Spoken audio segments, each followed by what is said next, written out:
look for the threads. What is that thing that you do that's beyond painting? And start connecting the two. Start finding how the relationship can be integrated together.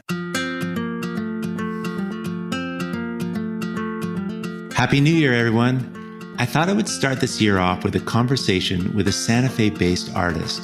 Her name is Lauren Mantecón. Her paintings are beautifully ethereal and are like visual portals of mystery and spirit. Join us today for this illuminating conversation about the shifting revelatory process of art making. You can see her art and find her social links, as well as the books and artists mentioned in our conversation today by going to art2life.com and clicking on podcasts. Also, for everyone interested in truly learning how to use color in their art, download my free Color Tips PDF by going to colortipspdf.com. This color information can change every piece of art you make moving forward. Okay, let's go to the conversation. She joins me now from her studio in Santa Fe, just as a fresh snowfall is beginning.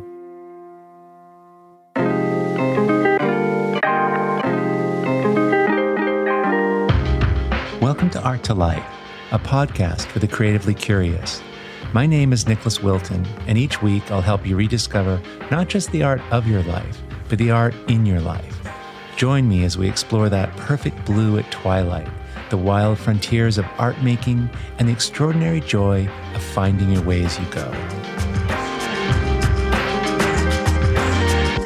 Thanks so much for joining us today. Where are you speaking from? Well, today I'm noticing out my window, it just started snowing. I'm in Santa Fe, New Mexico. Oh, wow. Okay. Yeah, we got a snowstorm coming through, which is really sexy. Nice.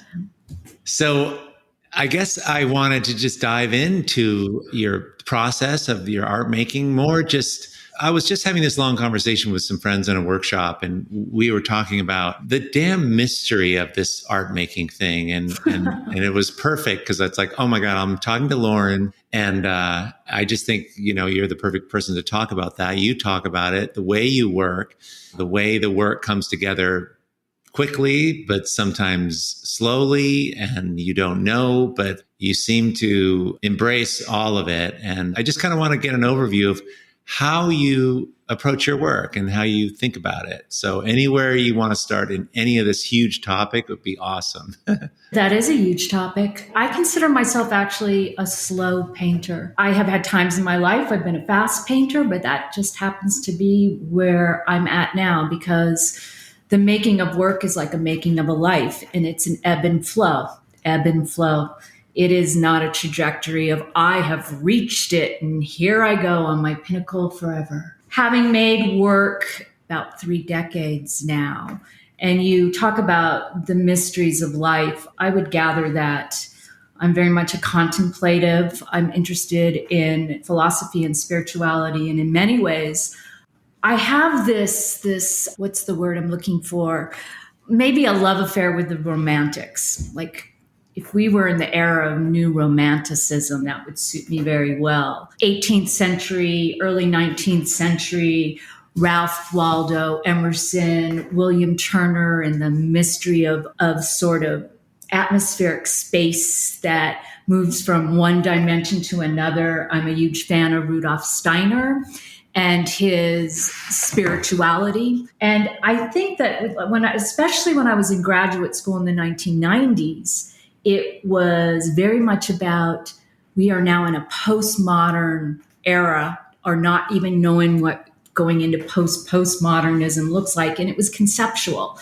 So all my spiritualism was like a woo-wooism. And I'm like, no, there is a seriousness to this interdimensional, fourth dimensional space that I can't force that in my paintings, but I'm very interested in always leaving the door open of investigation and seeing where it leads me from one body of work to another as the years go by.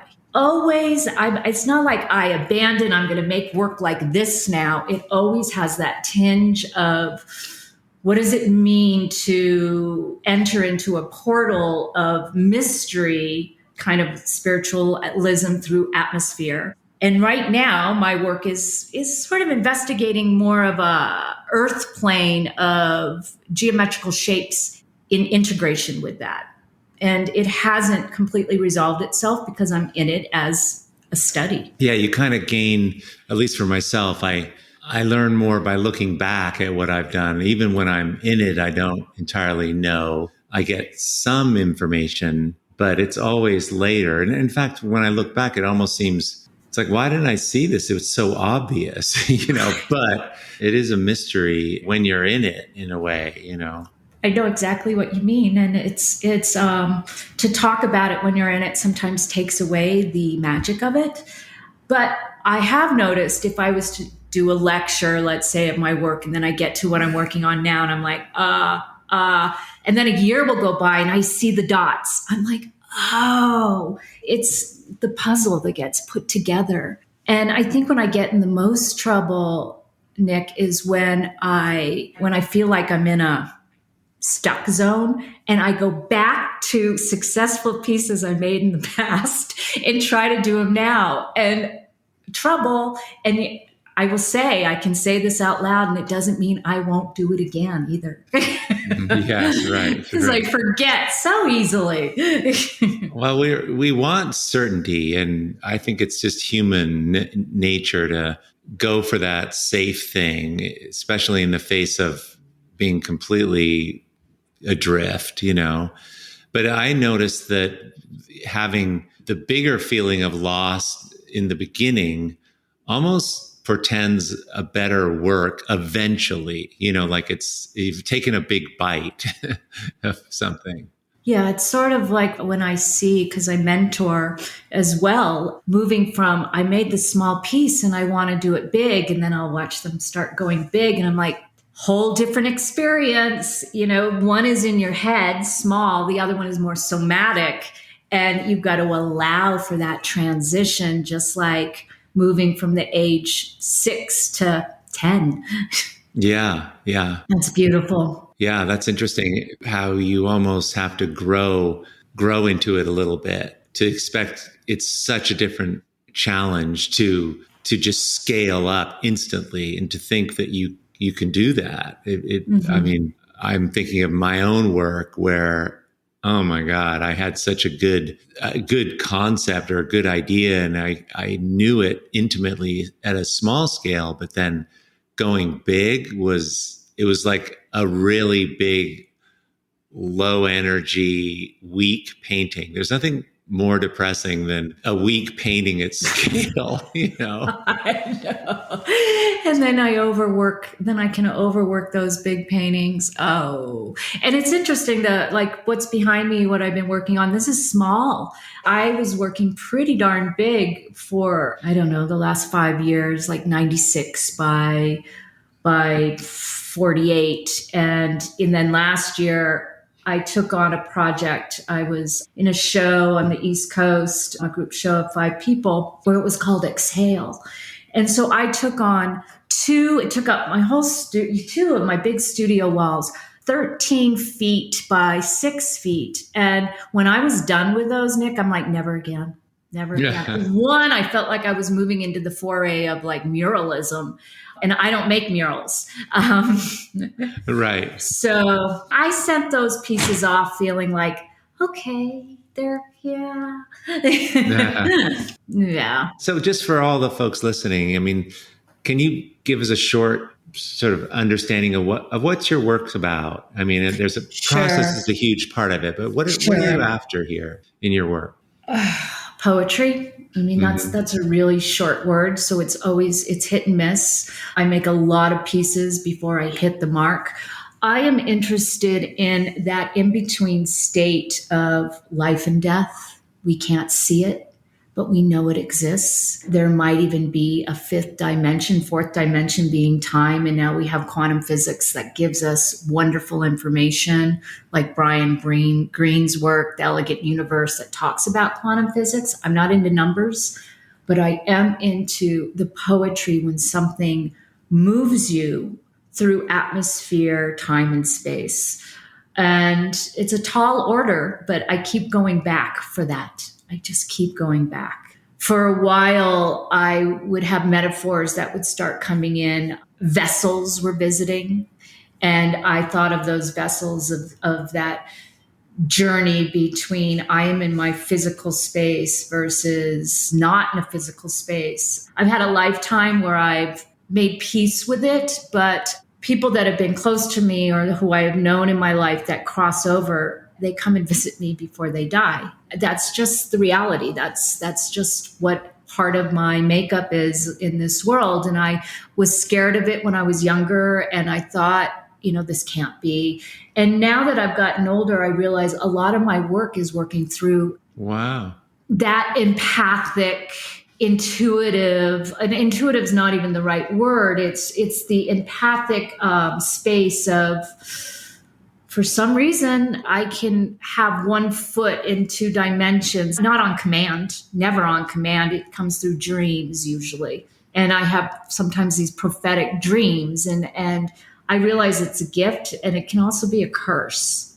People can't really come to me and say, hey, are you a psychic? Can you tell me? No, it's not like that. But I do, going full circle, feel like that is what I look for in the poetry of something. So describe for me, maybe, because it's not psychic, but it's sensitivity, like it's uber sensitivity. Is it people you know? Sure. One was my grandmother. When I was very young, I went to sleep and she came to visit me in a dream, and she took my hand and she was showing me, our family had, my grandmother and grandfather had a summer home on Lake Quinnipisaukee in New Hampshire, and we'd go every summer. So it's where I really knew her from. It's where we spent our time, and she was showing me the lake and holding my hand, and then she was gone. And then my mom, I was sleeping, and she woke me up and said, Grandma just passed. Wow. How old were you? I was like 14, 15. Mm-hmm. And then another one happened a couple years ago, who was an uncle I really didn't even know that well.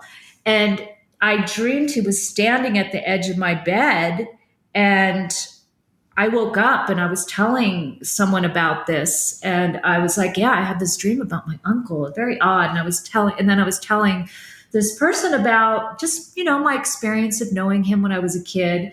And then I got on Facebook later, and my cousin said, our, dad just passed last night. Wow. So little things like that. And that to me doesn't happen to everybody. No. So I'm like, okay, I don't think, what do I do with this? But I do think that angle of the mysterious, unexplicable nature of life.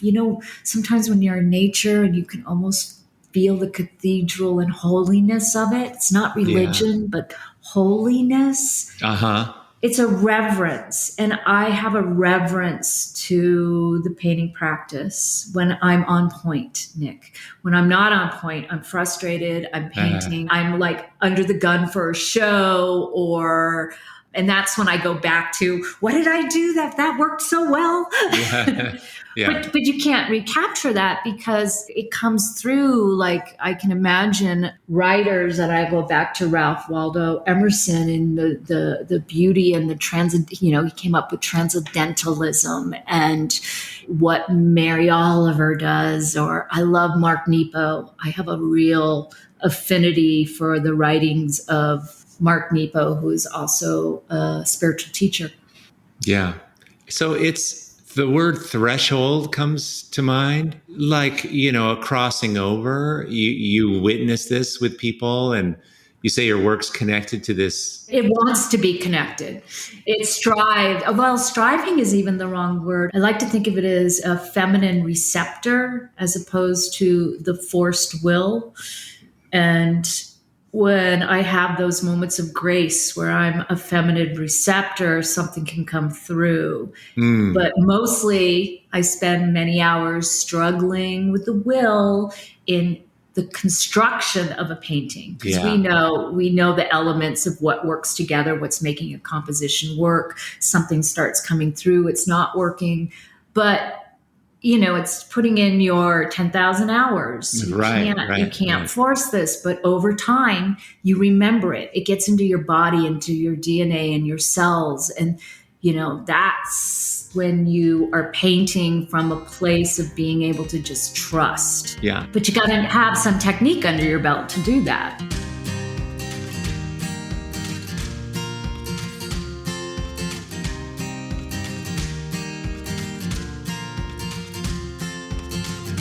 When do you feel like a painting's working for you? What are the qualities that because it's really difficult to get your hands around. I mean, if we were painting seagulls, this would be a much simpler podcast. But, we're talking about the ethereal. We're talking about abstraction, soul, mystery. Yeah. I'm just curious do you have a way when is it done? Not done, or when's it good? Pat Steer, she's a painter that I really admire. She's out of New York. She said once, it's done when you look at it and it's no longer hungry. Uh-huh. Like I hang it up, I'll bring it upstairs so I see it before I go to sleep or when I wake up, and I want to live in it. Mm-hmm. It's not done when I'm like, I can't explain it. It's just like if I put this over here, if I do this, if I find myself like wanting to do another mark. But I try to pull paintings away before, and I try to be in that space with them, take them out of the studio. Yeah. Or sit with them with a cup of tea, let the painting talk to me. Like, do you have anything else you want to say to me? And sometimes the painting's like, you forced this, sorry, done with you. And sometimes it's like, well, you tried to make me something it's not, or yeah, we're starting to sing together. Yes, stay with that. Right. And it's usually that feeling. I love that idea of what does the painting need? Yeah. What is it telling you it needs? And there's a fine balance between our ego and our head and a deeper internal listening. Yeah, yeah. And I think as creatives, as artists, what makes the most successful works is that balance between the two. Yeah. A little structure and a little letting go so you can hear. Right. So, Lauren, take us back a little. You've been making art a long time, but have you always been making art as a child and you just kind of stayed with it, or what? Sure. As a child, yes. My father was an amateur photographer. My mom was not amateur, but they would spend their weekends, Sunday painter, and she was a painter and my father was a photographer. And I ended up going to Cal State Fullerton in my 20s and getting a degree in conceptual photography. Ah. And it was the 1980s. So I was very interested in people that were working conceptually, like Cindy Sherman and Joel Peter Witkin. I don't know if any people out there know those names. We'll put links in. His work he blew me away. That guy, man, I found that book when I was living in New York, and I know, what right? A world, Yeah, he taught at UNM here in New Mexico. Really? Wow. Yeah, and so I really also feel with the degree in photography is where my compositional chops came from. If you can make a photograph and get it, you've got all the compositional tools you need. So I ended up, even when I was after undergrad school, I was ripping, I don't know if you know the Starnes twins. They were another big 1980s big photographers that were making large scale murals. Well, I was making large scale murals, ripping it up, painting on it. And I ended up, after undergrad school, not taking that internship in LA in a gallery. I moved to Mexico instead to find my roots because my dad grew up there. I ended up living in the Yucatan, and I brought my photographic equipment and I couldn't use it. The refrigeration was terrible. It was in the tropics. So I started making work out of recycled materials and painting and paper mache and really using my hands. And I ended up doing a show at the Museo de la Isla de Cozumel. They gave me a solo show. I came back. I moved to Portland, Oregon. I was part of the art scene there that was thriving in the 1990s. And I got my MFA in painting. Uh-huh. And I was there about 20 years. And I did a stint within those 20 years before you. I was in the ICB building in Sausalito. Oh my God, really? Yes. I had a studio there, and Beverly Mary, who is a fabulous ceramicist. I don't know if she's still there. Studio on the third floor. And I think you're across from Leslie Allen. Are you still there? Yes, I love yes, Leslie yes, Allen. yeah. And I did meet you briefly once, Nick. I went there to teach a workshop, and it was, whose studio was it? I don't know, but you came walking in, and Leslie was in there, and all the usual suspects. Yes, yeah. But then I was in Portland, and I'm a little bit of a gypsy. I did an art residency at the Santa Fe Art Institute and the Helene Wurlitzer and Taus. And I basically knew I needed a change anyway. So I've been here almost a decade. Wow. I know. Yeah. So a lot of turbulence, a lot of some change with the work. I had a gallery in Portland that represented me for almost 18 years, and they closed, and that was really hard. And so there's been in and out and weaving of representation. And then when COVID hit, I had ended up pulling out of some galleries. And so when COVID hit, it had me, I don't know, it's been, I was talking about ebbs and flows. Right. I'm working, and I had some big group shows, Newport Art Museum, but it's been one of those ebbs. Like, I'm not working towards a solo show, and I might do well when that probe's hitting me. Yeah. Pieces have more been just kind of going to the few galleries that represent me as opposed to a solo show. So I'm about to put a fire under my butt again. Do you work on like a series altogether? Or how do you work this? I think I work best when I have a solo show lined up and I have about 12 or 13 pieces that I'm working on, and I'm moving around like a dance. I've noticed this kind of give a few pieces here, sell a few pieces, have them go to this gallery, that it doesn't feel like a whole parade of a contemplative body of work. Yeah. Not that it hasn't been okay doing this, but it's been different. It has been different. When you're used to doing a solo show every 2.5 years in a place. Yeah, you build up. Yeah, it just throws you off. It threw me off my game a little, but it's part of the process. So I've been embracing it.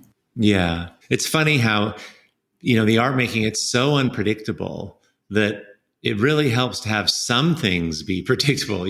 I'm going to make 15 paintings, or this is the way I do it. I'm a big teacher of process and really figuring that out for yourself, because that's the only thing you can really control. And the whole world of art's just not controllable. So no. I get it. I totally get it. Yeah. Now, what are your materials you're using? So I've always considered myself a mixed media artist, but I love to work on wood panels. And right now I'll work on double-sided hollow birch doors. Wow. Because I can get them very large. And I'll build up. I like to start with pastels and water fixates it, and maybe just on the raw wood? No, I'll gesso. Okay, and and I'll do a handmade gesso with calcium carbonate and rabbit skin glue, because I like to kind of build it up and work the pastel with it. I love the organic materials, but I also love oil painting. And I think I came upon working as a process artist myself, holding on to the organic materials. So I'm not just oil paint on top of oil paint, because I can overwork something really quickly that way. If I can leave some of that organic, or even leave some of the wood, and have the pastel in there, and treat it very delicately. It's kind of that receptor I was talking about. Yeah. And I'll do washes sometimes with acrylic, and sometimes I just bypass and I'll go straight to oils. But I have noticed, because I'll utilize collage materials, just that texture in certain areas, collage. And I actually have started kind of a new body of work where I'm doing more representational with collage, which is Wow. interesting to me. We'll see where that goes. But I've always made sort of little cards that give information that's representational through collage. Anyway, I don't like to use collage with the oil. So if I get all that in and then it starts to all get covered up, that's okay. So you're saying that you start with acrylic and collage and then go into oil, or? Mostly I'll start with dry pigment. Oh, really? So dry pigment, water, pastel, collage, and then move into paint. And the dry pigment, I mean, is that pastel, basically what you mean? Or cans or jars of dry pigment? Jars or graphite with water that then gets covered as the oil and the paint goes on, because the graphite and water will fixate it. But then as I move forward with glazes, linseed oil, 1 part linseed oil, 1 part mineral spirits, 1 part I'll use Galcide light. And that's pretty much my standard. Okay. Yeah. Mm-hmm. Are you an acrylic painter or an oil painter? I use both, but on my large paintings, I'm using oil paint. Okay. Yeah. And oil pastels. Yeah. And then on the smaller pastels. things, and I was curious because I'm always looking for a way to collage with oil paint and haven't really found a good, adhesive. Isn't it funny? It's like you're like the third person I've asked on this podcast alone, and no one seems to have a way of doing it. Well, the only thing that I have, it will yellow, is rubber cement. Oh, really? Wow. Try it. I don't like the smell of it. I've seen some people say they use it, so it's kind of a mystery. I'm not quite sure if that will answer your question.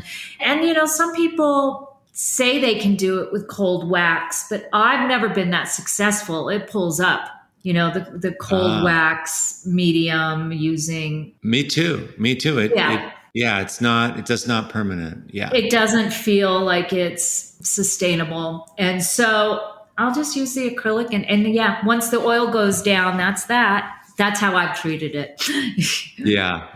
I know you work in a lot of layers. Are you subtracting layers, sanding layers? So what are some of the ways that you're working these surfaces? I'm not a huge sander, but I am really big on just the wipe away and the buildup. If you get close to my paintings, they can look pretty thick in some areas. I rarely have taken a sander to something that has oil paint on it. So it's usually in the beginning phases. I always think that would be so toxic, to turn it into, dust and then inhale it. Makes me very... gross. Well, I always wear the mask. Actually, I've got the full mask and I'll take it outside. And it's usually sanding down with the handmade gesso, because that makes such beautiful. I love handmade gesso because it just is permeable and it's got almost a sensual quality to the touch. And I'll sometimes use, not too often, encaustic. Like I love titanium white with encaustic in certain areas. It's just, I'm really into like what certain whites do. Like if I have a certain white out of the handmade gesso, if I put white oil paint over that, it's not going to be the same. Like I am really interested in that white on white look. And there's a beauty of a pop that encaustic will give with the titanium white mixed in it. And I'll just use it in certain areas. I don't consider myself an encaustic painter at all, but I will use it when I feel it's appropriate to a piece that I'm making. Okay, I get it. Yeah, no. So you're actually making your own gesso. Yes. And so what's that recipe? I'm just curious. That recipe is 1 part rabbit skin glue. I think you can still get it from U-Track or Daniel Smith. I know that they won't sell it in the art supply store here for politically correct reasons. And some people, I get it. I like to think, when the bunnies die, yeah, right. Go to the special bunny farm. And, but you think about it, instruments are made, the strongest glue that we have, or drums and canoes, is animal hide. So it's an animal hide, 1 part rabbit skin glue to 9 parts water. You usually soak it for at least 3 hours, but overnight is what the directions would say. And then I'll use calcium carbonate, which is either a marble dust or a calcium carbonate. Oh my God, my brain just went dead. It's basically marble dust. You can get it at a pottery store a lot cheaper than if you go to the art supply store and get the kits. Okay. Yeah. That's interesting. I've never used that myself. Yeah. And then you cook it. You cook it, like you don't put it on high, and you just start pouring it in till it gets a little mound on the top. And so it's like a slow process. And once you stir it, that's your batch. And I can make a batch last for a little while, and rabbit skin glue can go in the refrigerator, but you can't put it's like plaster, basically. Yeah. Yeah. And you pour this on the wood panel. Sometimes I pour and I'll move it around and I'll make swirls with it, and that's where I might put the dry pigment in, and it gives a real beautiful pastel quality. Yes. Yeah. Yeah. Mm-hmm. Yeah. No, that sounds beautiful. And move it around, compositionally with pieces of a collage.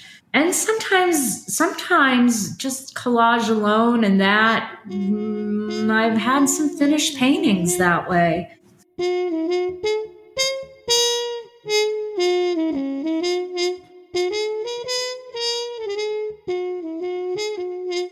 So what's hard when you're working for you and like starting? And I just taught this workshop, and we had a long conversation around kind of getting in motion and staying in motion and being in it. And I know when you're doing like, 2 paintings here and a painting there, and someone buys one and then you do 2 more, it's hard to kind of get in that flow state. And I just wondered if you have thoughts about how you do that, and that others might benefit from. Like, how do you approach this? And so you can stay in it, because you're going so deep, you can't just surface skim it, you anyway. Living with the paintings help. I've throughout my career, I've had studios that are not attached to my house and are attached to my house. This one is attached to my house. And being in that state that I was talking about of like selling, kind of piecemeal, that has really helped. And if you don't have that, taking pieces home and making sure that you, even when they're not done, you see them on the way to the laundry room or not. For me, it's been really beneficial to live around and in my paintings so I don't lose the momentum. I remember once I was in my Portland studio and I was on a roll. And I was feeling really good. And I had a trip to Mexico planned. And I remember being on the phone going, should I go? Should I not go? I'm going. I went and I came back and I had lost that thread. Yes. I had lost that thread. The golden thread, as you described it. Yeah. Yes, the golden thread. And then I had to walk around like a dog, kind of doing the circles before you settle back down. It took me 2 or 3 weeks, and I never got the original thread. I got a new one, but not that original one. So this is why I think artists always have a strong internal compass of which way is home, and a sense of anxiety always, like they need to be connected to the work. Yeah.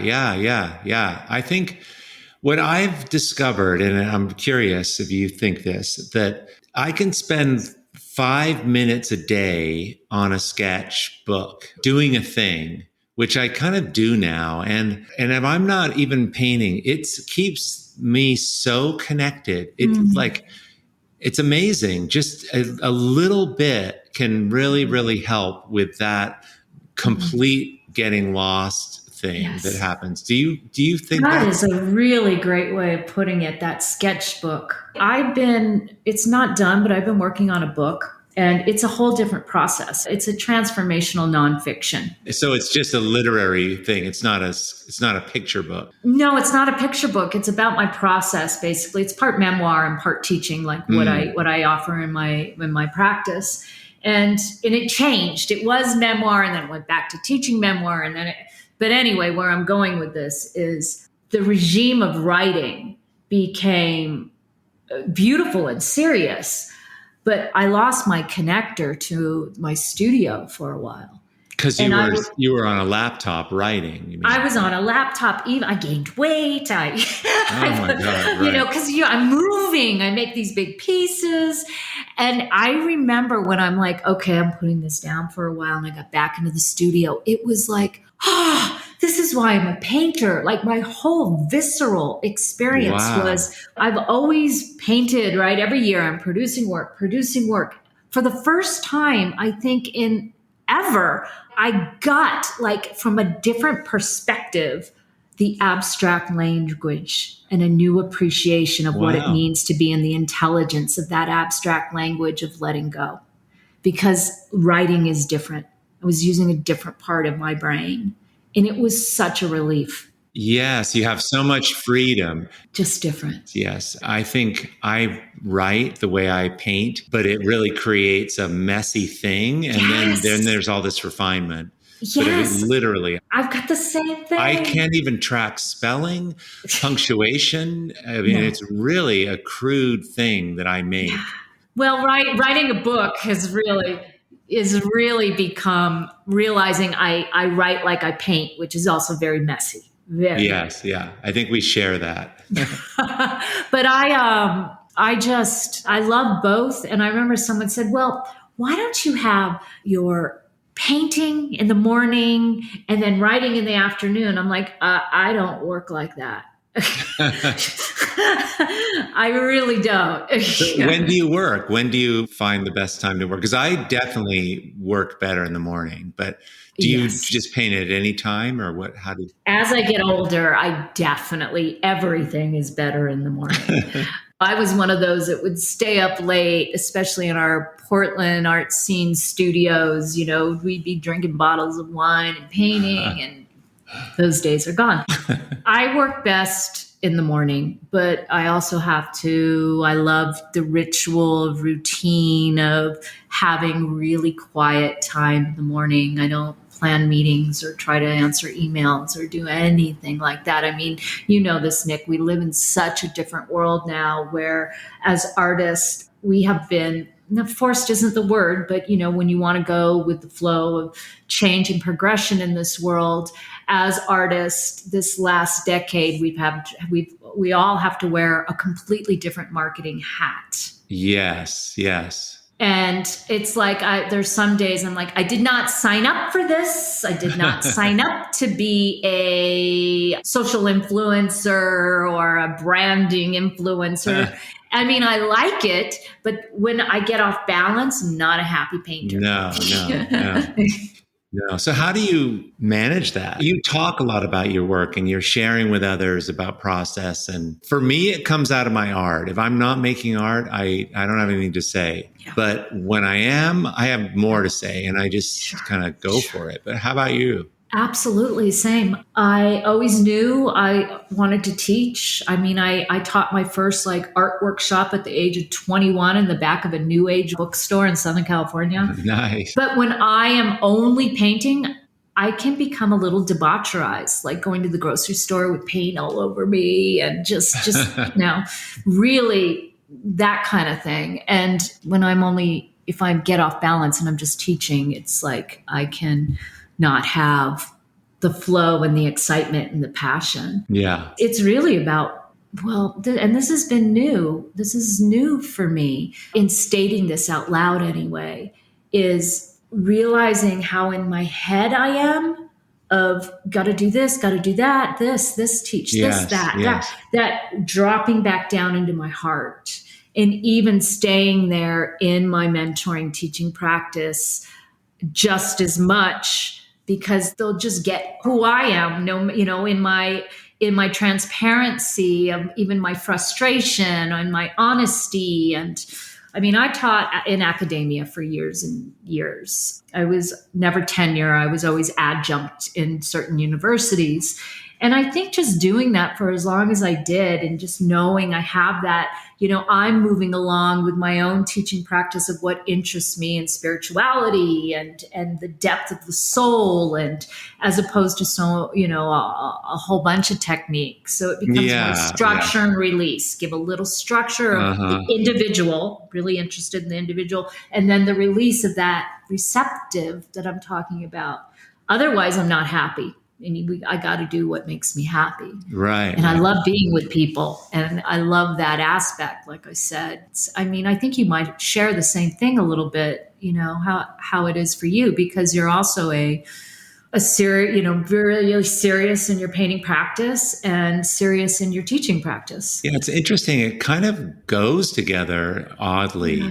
Yeah. They what's that saying? Those who can do and those who can't teach. And It's not I don't true. think it's not really true. I learned so much Yes. from the teaching, and then I learned something when I'm by myself, and then I share that, and there's just this amazing kind of dialogue that happens when there's others involved. So what are the challenges that the folks who work with you, why are they coming, do you think? I find many people come to me lately, and I'm going to say this across the board, is I feel people spend too much time on social media looking at art that's this big. Oh, yeah. Interesting. And then they're comparing and contrasting themselves. And then they're not trusting their own instincts because of there's just too much bombarded at us. And we're comparing ourselves to how many likes we have or getting our work out there too soon. So a lot of people will come to me like, let's get back to you. What is your voice is not going to be the same as somebody else that might be in one of my sessions, like the individual voice and how to nurture that and how to see that. And so whatever techniques arise out of what I read from the individual. So I get a lot of that kind of, I want to make a body of work, and I'm looking for that deep self-confidence again. Wow, of course. And how do you help people listen to themselves better, to find themselves better? Because as you know, they all have everything they need. They just, of course, they're not aware of it. But I'm just curious how you work with people to get them on their path. I listen deeply. And if I'm doing private mentorship, we set some goals together, and then either we go through the work that they're making so they can get more confident in the bodies of work they've made or where they're at right now. Where are you at right now? Because wherever you're at, love that, as opposed to future forward or the back. It's that present time. And in group, we work with prompts. We work with really deep, like my Dive Deep program. It is set up over a course of time where I only take certain amounts. So we're in a container together, and we're realizing whatever our fears are, we're not alone. And then I'm not going to call it a psychological process, but there's readings of philosophers and some prompts that are built upon a lot of trial and error of my own journey and how to get to a real clear communication of what it is you're trying to say and do. Yeah, I love that. I love that the message you're putting out, if it's clear and potent, it has an impact out there in the world, and things come back at you, when the work's starting to be more and more yourself. So we'll work on that artist statement, not with art jargon, but really like, what do I mean by? What do I mean by? And just keep asking that and reevaluating. The same with the work. You can talk to the work. What do I mean? Yes. How can I bounce this off Lauren? How can I bounce this off whoever's in my container together so I can get the enrichment of hearing it reverberated back so it's not just me alone? Yes. How can I be seen with this?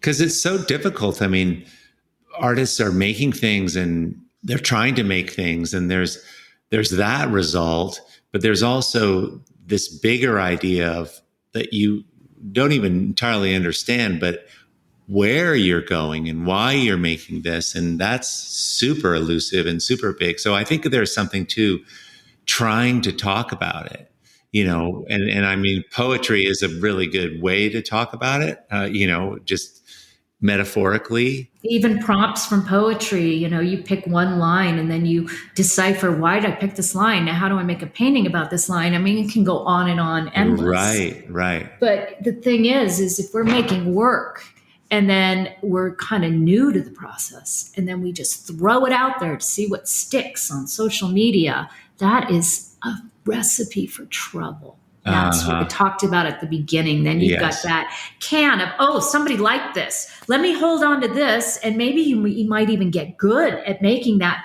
But have you lost the tenderness of the soul heart of why you were coming to making art to begin with? Right. That looking over your shoulder or comparing is just such a dead end. It really is the antithesis. We all do it. It's not like we don't, but how do we put the kibosh on it? Yeah. Or at least find the proper way to discern who you're looking at and why you're looking at them. Totally. And to just, I look at all kinds of things, but it's the come from, where are you connected to your work? When you're looking at this work, what's in this work that you could relate to what you're doing? It's always coming back to what empowers you, I think is important. And when work stops you in your tracks, to really, why? Yeah, it's a grand pursuit for sure, Yeah, and as the decades go, it's a communication that it's been like a lover, it's the most potent relationship I've ever really had in my adult life. And there are times we fight and times I close the door on them and don't come back for a while. And times where it's like, new level intimacy. Yes. And I'm always thinking, new level intimacy even further is just around the corner. Yeah, it's amazingly seductive, and it built into all this. There is the tug, there is the momentum that is created. It pulls you along. It's so interesting. I think it's so fascinating. How many decades have you been painting now? A couple, right? Oh, yeah, I've made a lot of. I've always made art, and I don't really think of it as like, I was a painter or I wasn't, but I've always been making things. When you make things, that makes other things happen. And that's ultimately gets so interesting, I think, just how things change and how your brain works and how you think about what you made in relationship to the things you're making now. And it all references itself. And it's this whole world, that we're creating. So when, what would you say to artists? And, kind of in wrapping up here, I just, first of all, we're going to have all kinds of your art on, people will be able to go see it at the Art2Life.com, and they can click on podcasts and see your work. So we'll have links for all this. But what do you tell artists, or what's sort of the one piece of advice you can give an artist that is, just on the sidelines of this, wanting to go in? Maybe they've gone in a little and they've come out of it. And I meet so many artists that go in and out, in and out, in and out. Like how do you drop in? What advice would you give for people who can't quite get in to their own world, to giving into this? Everybody has a passion. And what I mean is, some people it's gardening, some people it's cooking, and then they come to painting through that sensitivity and passion. Some it's literature, some it's movies, walking in nature, to look for the threads. What is that thing that you do that's beyond painting? And start connecting the two. Start finding how the relationship can be integrated together. If you're reading and you have a certain genre that you love, how can you bring that back to your painting somehow, where it's connected in communication? Yes. Yeah, we were having a conversation about this, when somebody was saying, but there's all this mundane stuff in my life, doing dishes and like, how does that relate to my art? And how would that fit in, but it kind of does. How do you do the dishes? Yeah. I could be like and I don't use the dishwasher. I do my dishes and it clanks around just like my painting clanks around. Yeah. But look at things. How do you wake up in the morning? How do you move down the stairs? How do you move through life? When you walk out the door, can you see a tree swaying like this and see if it has a message for you, the way those limbs are moving? Or something that's happening. It's about really settling into your intuition and knowing that when you are painting, you have that same intuitive voice that comes through. And maybe you can find in just if you like to go out dancing, everybody has something and we all have to deal with the mundane, and we have to deal with the mundane in the studio as well. We've got to buy the canvas or prepare our surface. And, it's like, I think it was Brian Ruttenberg's book, A Clear Seeing Space. Someone was in their studio and he's like, yeah, my kid can do that just as blah, blah. He's like, oh, really? Really? You're going to go buy the duck canvas and you're going to stretch it and then you're going to make that painting and then you're going to do it again and again and again. Right. So making art is repetition. Yeah. It just is. We've got to brush our teeth every day. Well, there's something in the art process. You've got to be buying a material. I mean, that's what keeps us connected. Like, what do I need next? What colors go through your colors? What am I missing? What tubes need to be thrown away? Where's my collage bin? How do I refresh it? And that, because when we're not working, we're still working. Yes. And that can keep us in the process by knowing that. Little things. Yes. Rotate your work. If you have 5 pieces that have been sitting there forever on your wall, take them down, put something new up. Totally. Just a different perspective, change, just a quarter turn can tell us so much. Yes. That's different. You know that by turning our paintings when we're working as abstract artists. Totally. Lauren, listen, thank you so much. It's been just really great to share this conversation with you. Yeah. And so for the love of process. Yes, totally. So what's coming up for you? As you say, you're not having any shows coming, or what's anything just real exciting? I don't have a show coming up right now, which makes me very nervous. and what I'm planning on doing is setting up a show somehow into at least the end of next year, and I'm finishing my book. Awesome. So those 2 things are kind of taking precedence. I just got some really large canvas, so I'm going to be finishing 8 pieces. They'll be done, shop those 8 pieces instead of dragging them into the new body of work. Right. And then I'm going to start 5 big paintings. All right. So there I have it. Fantastic. Lauren, again, thanks so much. Nice talking with you. Nice talking with you. Bye. Hey, thanks for listening to the Art2Life show. If you enjoyed the podcast, please help me get the word out by sharing it with your friends on Instagram at Art2Life_world. The recording of this and all episodes, along with a place to leave comments, see additional photos, and discover a whole new approach to making art, can be found by going to Art2Lifepodcast.com. And secondly, if you could leave a rating and review in whatever app you're listening on today, I would super appreciate it. It makes a big difference. And last but not least, before you go, if you'd like to be on my artist list, every Sunday morning I send out a video blog all about art making. Go to Art2Lifepodcast.com to sign up. And all these links are in the show notes, of course. Thanks so much for being here, and we'll see you next week.